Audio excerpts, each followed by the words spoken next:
This is Fatai Abiodun, the National Publicity Secretary, APC Professionals Council. You're welcome to the conversation. Thank you very much, sir. It's a pleasure to meet you. This is not the first time Nigeria will have electoral disputes. Okay, of course, we've had many electoral disputes in the past, but this particular time is different. It's different in the sense that INEC promised Nigerians of a technology, and that technology will allow for full transparency. That technology will make it somewhat impossible to corrupt the process. Yes. And in fact, that technology was what re-engineered Nigerians to come out to align themselves with the process. But all of a sudden, that technology did not work. So, can you understand the skepticism about this election? Okay, thank you so much for having me. I think we need to clear some misconceptions. What INEC promised, do they deliver? INEC delivered. There was a beavers. Everything about INEC was tailored to the provision of the Electoral Act 2022 that was amended by our signed by the President. That Electoral Act was the game changer of the electoral revolution in our country. Most people are really saying that we voted because we INEC assure us. The youth are always every year of election, every election running period, the youth always contribute the larger percentage of voters. So this time around, there was no exceptions. And the assurance given by the INEC, not only INEC that give the assurance, the Electoral Act is the one that give the assurance. If the provision is not listed, is not backed by law, there's nothing INEC can do. So I'm very pleased that does INEC promise electoral system, electoral declaration? Yes, they promised it. There was a big verse, there wasn't like big verse before. There was IBL Porter. It wasn't existed before. And till today, even I still keep to challenge anyone. If you discover any flop, you have to meet your party agent, who are the polling unit, who signed the score sheet. Then go to IREG Porter, check whether what was pronounced, what you have on your phone is not different. It's different from what you have. Let me get something straight. When you said the technology promised by INEC worked, I try to imagine what you mean by it worked. The BVAS machine, one, is made room for anyone who wants to vote more than once. It made room that is not possible. It reduced fake names into that system. It made it impossible for we to have overvoting. That aspect of that technology worked. But the one that will show, that is ought to show an aspect that everyone was already being happy about, the aspect that once after the election has been conducted, right there at the polling unit, it will be uploaded to the IREF, the network portal of INEC, where everybody can see real time. That was promised by INEC. But did that happen? Now, it happened. Where I voted, my polling unit in Duce,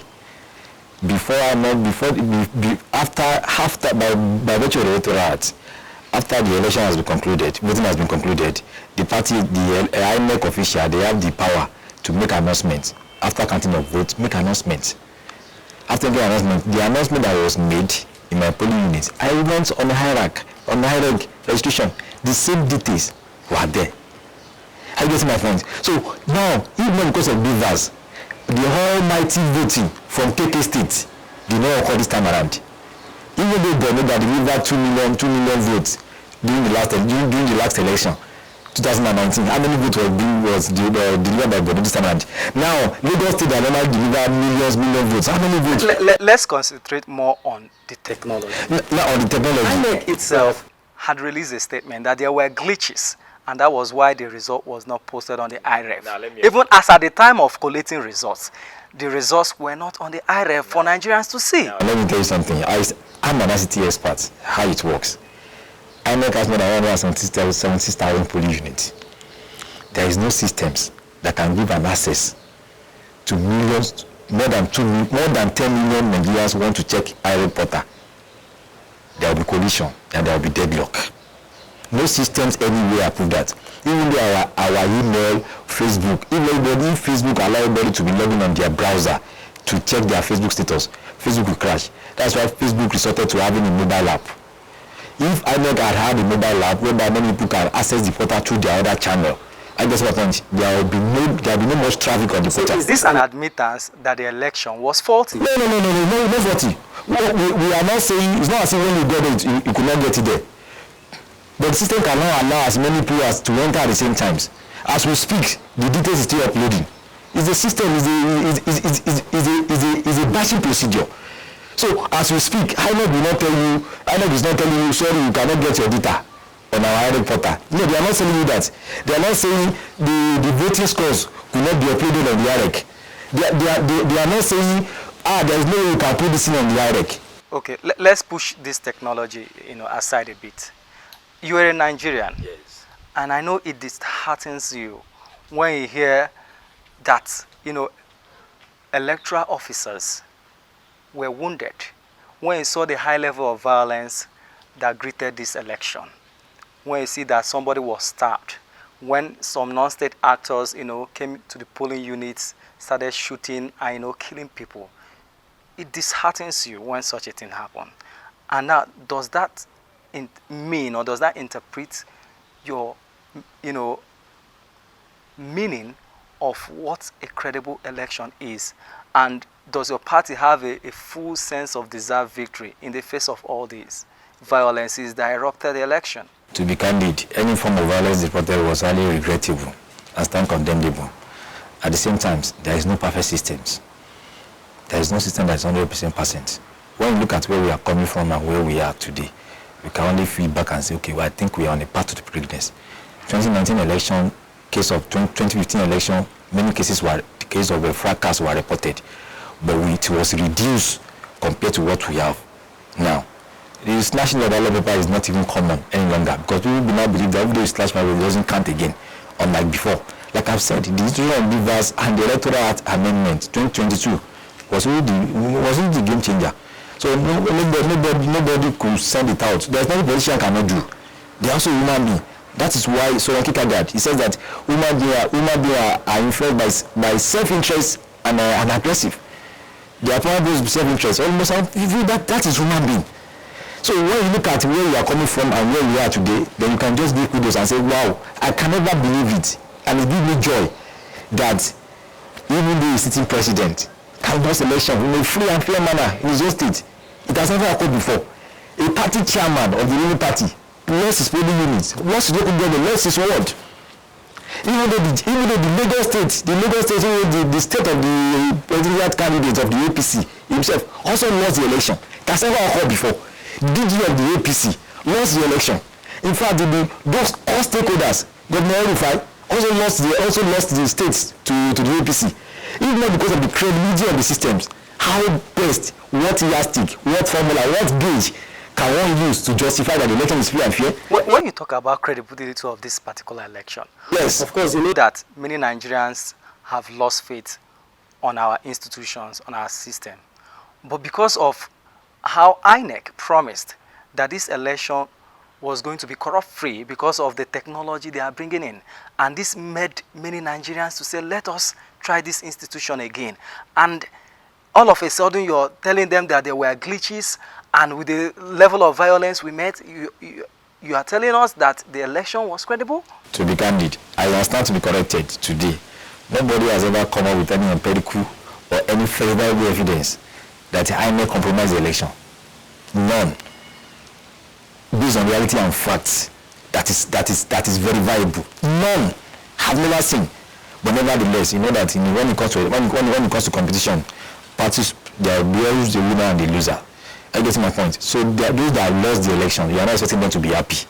But believe me, I was assured that Nigeria is on the path of greatness. And on this election has confirmed that truly the force of Nigeria can really count. This is the first time in election. This is since we began democracy.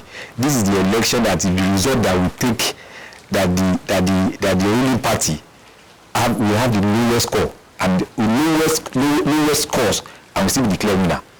All right. Finally, of course, you know the mood of the country as it is today is not palatable. Some people have begun protesting in the streets. And of course, your candidate, Bola Ahmed Tinubu, has said he wants to heal the country. He wants to bring people together for peace to reign. How does he want to do this? Anybody that understand or know able to work with as well Bola Ahmed Tinubu, we know that they always stand for what's unity about Nigeria.